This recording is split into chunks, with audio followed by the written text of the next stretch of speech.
I was totally blown away. Like I was hooked on just this first one.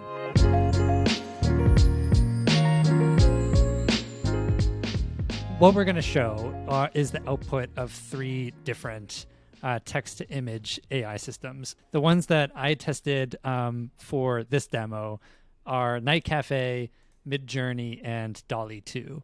It tried to start off with a little bit something that might throw the ML for a loop a little, and wanted to give the prompt to all 3 of these engines just the term pigeon rat and see would it combine them into like a pigeon rat hybrid animal, or would it somehow take that prompt and give me something unexpected. Let's check out what NightCafe did with pigeon rat.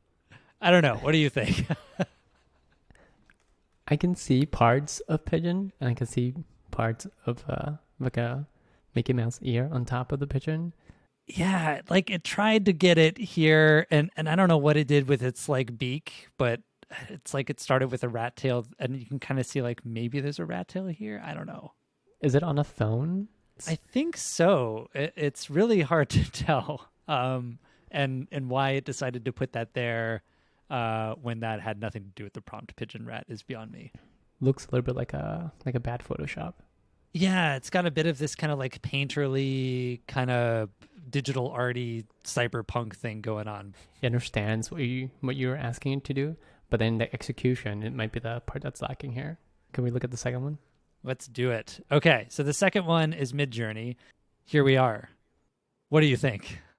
They feel like they're more finished products. I was totally blown away. Like I was hooked on just this first one. I was so impressed, especially with like this one up here in the top right is just adorable in my opinion. Mm-hmm. It like got the rat tail and like the rat ears on a pigeon. It was exactly what I had in my mind when I was like a pigeon rat hybrid. The third one, which is Dall-E 2. This one, I got to say I was disappointed. Where's the rat? Yeah, it's the most literal. It feels like you got half the assignment right. Yeah, I mean, to its credit, amazed at the photorealism of the output. It's just there's no rat here. To your point about like receiving a brief and, delivering an assignment, it's not what the instructor asked for. What did you do after you got these results? I think it opened up just a whole bunch of potential practical applications. I mean, I think maybe less so with NightCafe because this one was the least usable of all of these. It's got kind of a little bit of a sloppy-ish kind of output. Dall-E 2 with other prompts did extremely well. And both it and Midjourney give you lots to choose from and feel like a little bit the output is more refined. You mentioned like practical applications for it. So like how did you start using it at this point? At the time, I was actually trying to make a persona for a machine learning algorithm to help me and other people understand what it does. So I was asking a machine to draw an image for describing another machine. So all very hard to understand, I realize. But I used Dall-E because I was really impressed with some of the output, especially when I was asking it to draw pencil sketches. So in this particular case, I gave Dall-E the prompt, a pencil sketch of a robot applying labels to a conveyor belt of messages.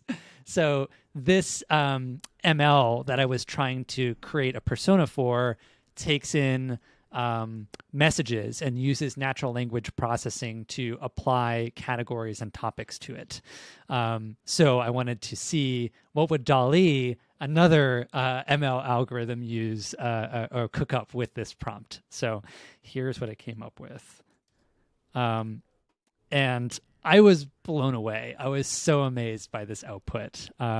This one, starting with the left, the conveyor belt is there.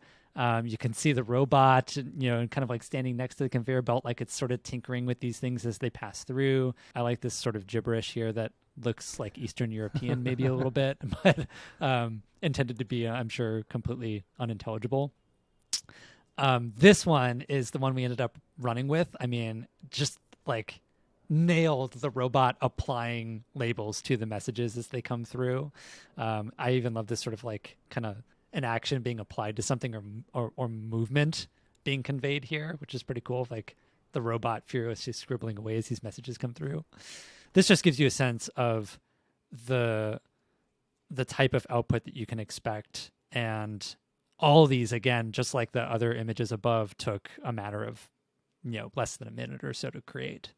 Well, the robots in with respect to text to image technology are coming, and indeed they are already here. I am confident, just based off of testing these, that there are going to be a lot of applications for this type of technology, a lot of use cases and demand for it, and it's going to be really exciting to see what happens in the coming years with them.